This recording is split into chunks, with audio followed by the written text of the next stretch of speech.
Hey, what's going on, guys? It's been a long while since I've taken a look at anything from Gundam Universe. Basically, I took a look at the first wave, and now we're all the way up to the 18th release in a line, this one being the Sazabi here, of course. You may notice that it's in a much bigger box, which is very cool, so this should be really exciting. I think this one looks like it's going to be really nice. Let's go ahead and check it out in today's review.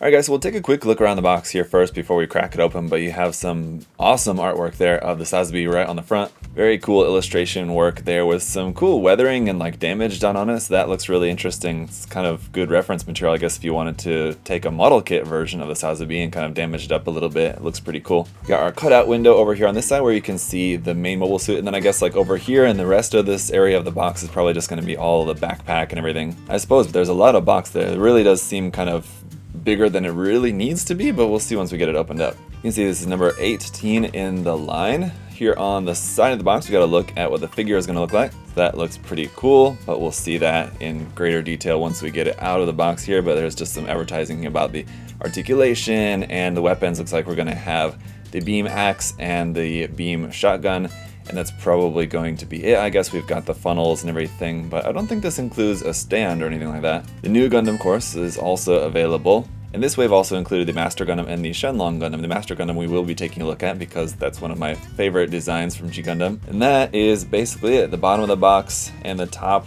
Now the fact that the suggested retail price is the same for this one as the other ones definitely does make it feel like you're getting a lot more bang for your buck, just considering how big the box is. But I mean, there's all your accessories, the back skirts separated out, the B-Max, the fuel tanks, the shotgun, your funnels there. We'll have to see if those funnels actually open up. So there's everything. We'll take a look here at the main figure first. Let's go ahead and do that. One thing to point out right away is that it is in two-tone red, so just like with the Master Grade or the Real Grade, you got multiple tones of red on there, which are nice. And while these antennas on the head are pretty thin, they seem like they wouldn't be too easy to snap off, but I would still be very careful with that because they are really thin. And while we're here, let's go ahead and get into the articulation. So the head will go down to there, which is pretty good. It feels like it's kind of coming up off the ball joint a little bit though. It doesn't really point down all that well. Yeah, it's kind of off the ball joint there, but it will go up pretty well, up to there. Shoulder joint does not extend out to the front or up necessarily that gray part of the joint that you can see there. Just the shoulder itself, the shoulder armor will move up and down there. This part here on the side will move independently as well. You can bring the arm out to about 90 degrees there, rotation there at the bicep.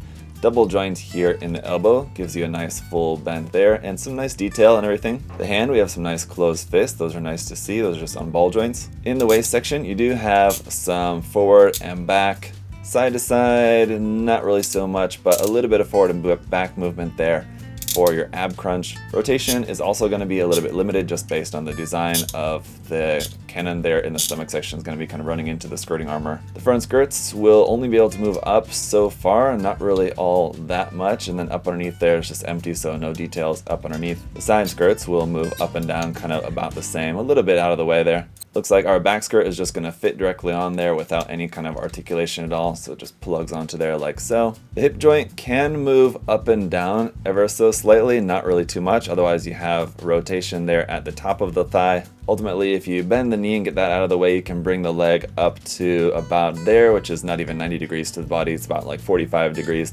Your knee bend is going to be a double joint just like with the elbow, and you get a pretty full knee bend there. That's pretty nice. And then unlike the Master Grade Verka or the Real Grade, this leg is all, lower leg is all just one solid section, so none of these segments of this kind of branch out for a separate articulation. It's all just kind of molded together, but here underneath the feet you got some really nice detail there, and your ankle movement side to side, it looks pretty good.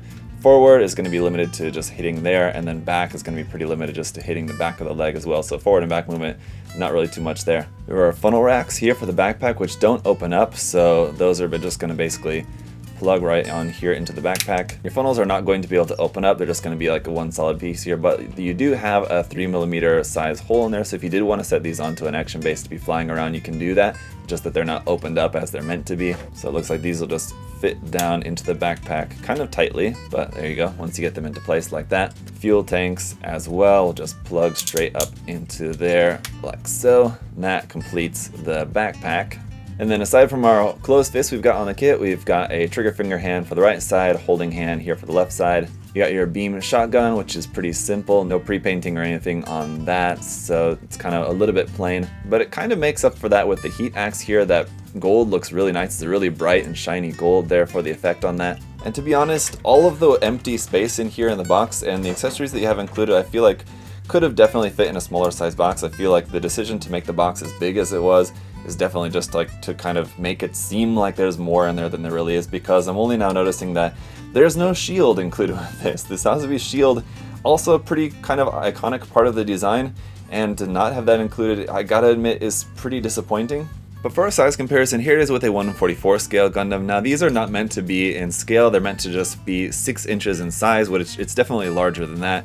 And if I had to put a scale to it, I would guess it's somewhere around 1/130 scale. It is definitely larger than 1/144, but it's also much smaller than 1/100 scale, so around 120, 130 probably is a good guess for the scale of this. It's definitely of good size, that's for sure. And speaking of size, it is kind of interesting that this one doesn't come with an action base adapter either. It just has a hole in the bottom of it for putting it onto a 3mm size peg on like a part of your action base. So you can put it onto an action base pretty easily, but because of how big and heavy it is, I feel like being on that type of just a 3mm peg connector is kind of a little bit precarious, and I would definitely be a little bit careful with that. Probably better to just leave it on the ground or use the fork action base connector just up underneath the pelvis part. Probably a safer bet if you're worried about snapping off the peg on there. But overall, I have to say I can't help being a little bit disappointed that it didn't include the shield. Otherwise, everything else in there is exactly what I was expecting. It's basically a low-end figure that is really nice for its price, but if you really want to make the most of it, my recommendation would be to go in, give it a coat of gloss coat, then go in there and do some panel lining, throw some more decals on there, paint in some of those missing details, and then either go over it with another coat of gloss coat or matte coat or semi-gloss, whatever you might want to do there for your final top coat. Just to really kind of detail it up, I feel like wouldn't be that big of a task and would definitely help the look of this to, you know, improve the look of it significantly. And that's definitely what I plan on doing with mine, but even if you don't feel like doing any of that, you just want to just kind of take it out of the box and pose it or play with it or do whatever as it is, I feel like it is a really good looking figure just as it is. As you guys know, I usually don't really like figures all that much just because I prefer to build stuff, and there's definitely really fantastic versions of the Sazabi to build. The real grade, the master grade Verka are both fantastic model kits, some of the best in their lines. But I wanted to check this one out because I thought this was a really nice looking mold of the Sazabi as well, and I think it definitely is a really nice looking interpretation of the Sazabi. But let me know your guys' thoughts down in the comment section below. What do you like about this figure? What do you like about the line in general, or what might you be disappointed or maybe underwhelmed with the line? Just let me know your thoughts down in the comment section below. What do you guys think about it? And of course, if you have any other further questions or anything that I might have missed, you can let me know as well. But if you want to check out some of these or some of the model kits, you can check them out at USA Gundam Store. The link, as always, will be in the video description down below. So check that out. In the meantime, I'm going to work on detailing this up, and then when I'm done, I'll show it to you guys again at that point. But thank you so much for checking out the video today. If you'd like to see more, of course, you can like, subscribe. That'll be greatly appreciated. But until next time, hope you guys are all having a great day. I'll see y'all later. Bye, guys.